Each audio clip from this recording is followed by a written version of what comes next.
Noise is this?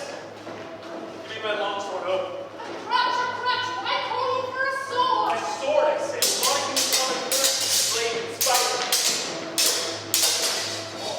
Oh, villain! I will do that! Hold me! Let me! No!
Have thrice disturbed the quiet of our streets. If ever you disturb our streets again, if ever you disturb our streets again,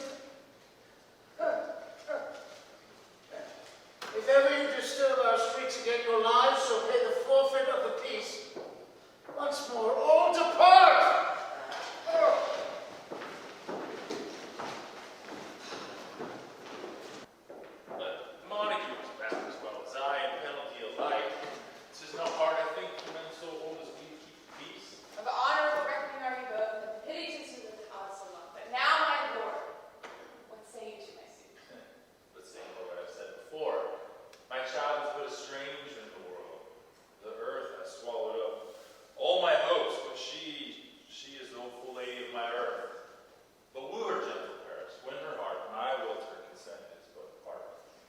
She agree within her scope of choice lies my consent and fair according voice. This night I hold a custom feast, whereto I have invited many a guest such as I love, and you alone in store. Come, go with me. Go, Sirrah. Trudge about through the fair Verona, find those persons out whose names are written there, and to them say my house and welcome on their pleasure stay. You are welcome, gentlemen. And ladies who have their toes unplated with corns will have a bout with you. My mistresses, which among you all now tonight's dance? She that makes dainty, I'll swear hath corns, so I come near you now. Welcome, gentlemen. I too have seen the day that I have worn a visor and can tell a whispering tale in a fair lady's ears, such as would please. Tis gone, tis gone, tis gone. You are welcome, gentlemen. Come, musicians, play. Ahall, make room. Footed girls, pour light things and turn the tables up. Quench the fire, the room has grown too hot. What, lady, is that doth enrich the hands of yonder knight? She doth teach the torches to burn bright. It seems as though she hangs upon the cheek of night, like a rich jewel in an Ethiop's ear. Beauty too rich for use, for earth too dear. Did my heart love till now? Forswear its sight, for I ne'er saw true beauty till this night. This by his voice should be a Montague. But here's a slave come hither, covered in an antic face, to leer and scorn at our solemnity. Now by the stock and honor of my king, to strike him dead, I hold it not a sin. I have not, kinsman. Wherefore storm you so? My uncle, this is a Montague, our foe.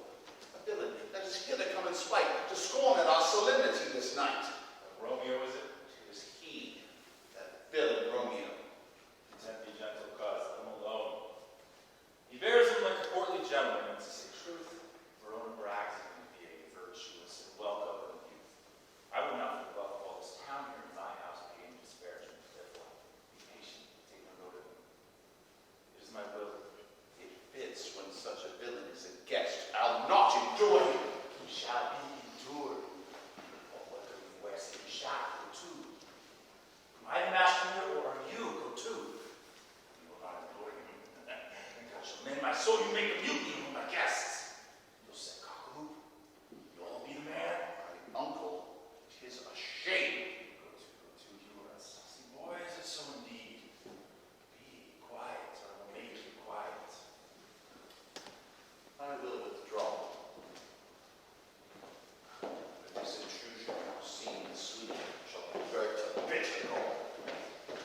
against this body, and attend our will. No secret murders, pardoning those that kill. Oh! Things have fallen out so luckily that we've had no time to move our daughter. She loved her kinsman Sybil dearly, and so did I. We were born to die. These times of woe afford no time to woo. Madam, good night. Lend me to your daughter. I will. And know her mind early tomorrow. Tonight she is mewed up to her heaviness. Sir Banks, I will make a desperate tender of my child's love. I think she will be ruled in all respects by me. Name more, I doubt it not. Mike, go you to her ere you go to bed. Acquaint her here of my son Paris's love, and bid her mark you me on Wednesday next. Let's soft what day is this? Monday, by the way. Monday. Well, Wednesday is too soon. On Thursday be it then. Tell her on Thursday she should be married to this noble earl. Therefore we'll have some half a dozen friends in their end. But what say you Thursday? My lord, I would that Thursday were tomorrow. Now we'll get you going. On Thursday be it then. Go you to her ere you go to bed, acquaint her of JULIET. Farewell, my lord. It's in my chamber, though. Night. Look, father is coming. Tell him so yourself, and see how he will take it at your hands.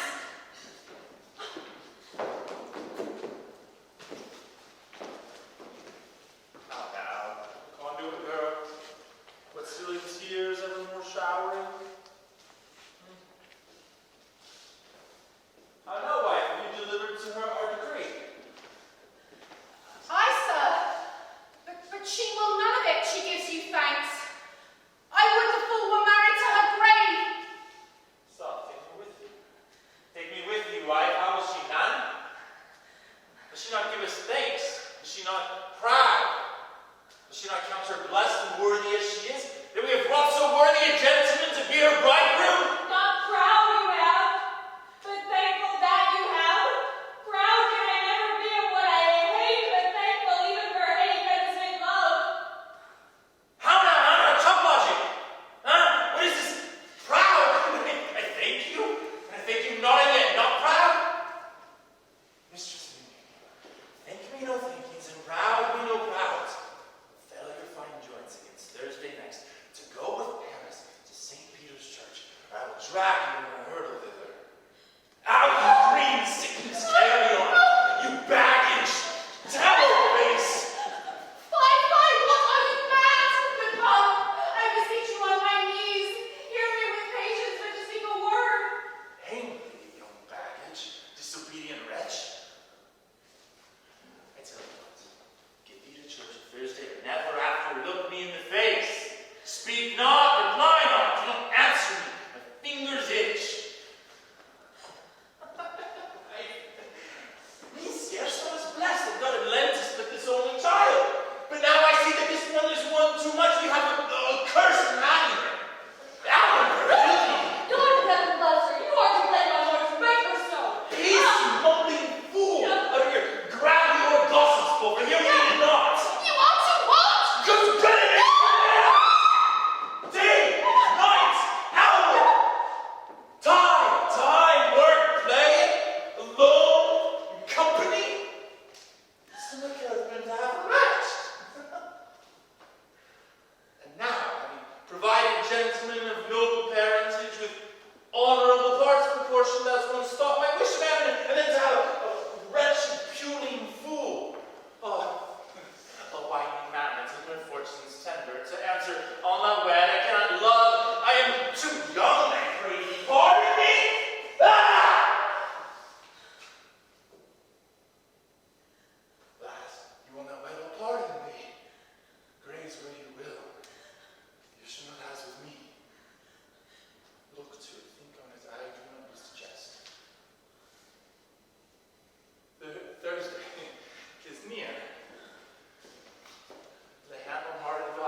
so, for shame. The confusion's cure lives not in these confusions. My lady, yourself and heaven hath part in this fair maid, now heaven hath all, and all the better it is for the maid. She's not well married that lives married long, but she's best married that dies married young. Dry your tears. Put a rosemary on this fair course, and as is the custom, bear her to church. For though fond nature bids us a lament, nature's tears are reason's merriment. All things that we are being festival and turn from their office to sad funeral are instruments to melancholy vows, are wedding cheer to a sad burial feast. For bridal flowers serve for a very course. All things change them to the contrary. Sir, go you in. Madame, follow him. Go, Sir Paris. Everyone, prepare to follow this fair course under her grave. The heavens do lower upon you for some ill. Now, Molly, search about the churchyard. Go! Some of you, where do you find attached? Pitiful sight. Or should it be that they so shriek abroad? The people in the streets cry Romeo, some Juliet, some Paris, and all run open outcry towards our monument. Search. Seek and know how this foul murder comes. Oh, heavens, oh. Wife, Lenore, daughter, please. The stagger hath mistaken.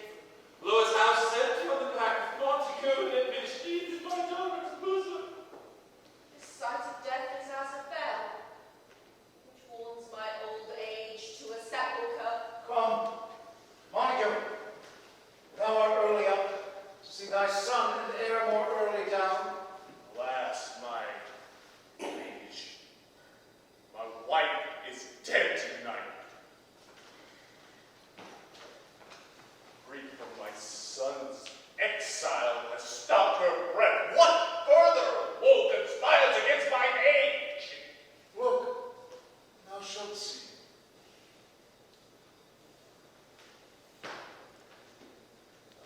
Talk, what manner is in this? First of all, father to a grave. Seal up the mouth of outrage for a while, so we can clear these ambiguities and know their spring, their head, their true descent. And then will I be general of your woes and lead you even to death. Meantime, forbear and let mischance be slave to patience. Bring forth the parties of suspicion. I am the greatest. Able to do the least and yet most suspected, as the time and place doth make against me of this direful murder. I stand to impeach and purge myself condemned and myself excused. And say at once what thou dost know in this. I will be brief, for my short date of breath is not so long as is a tedious tale. Romeo, there dead, was married to that Juliet. And she, there dead, that Romeo's faithful wife, I married them. Then gave I her, so tutored by my art, a sleeping potion, which so wrought upon her the effect as I intended, for it gave her the very face of death. Then all alone, at the prefixed hour of her waking, came I to her kindred's vault, meaning to keep her closely at my cell till I can conveniently call and send to Romeo. But ere minutes before her waking, I untimely find noble Paris and true Romeo dead. She wakes, and I entreated her to come forth, but a noise did scare me from the chamber, and she, too desperate, would not come with me, but as it seems, did dire violence on herself. All this I know. And if aught in this is miscarried by my fault, then let this old body be sacrificed unto the rigor of severest law. We still have known thee for a holy man. Was Romeo's man? What can he say in this? I brought my master news of Juliet's death, and then in post he came from onshore to this same place, this same monument.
Some shall be pardoned, others punished. But never was a story of more woe than this. Juliet.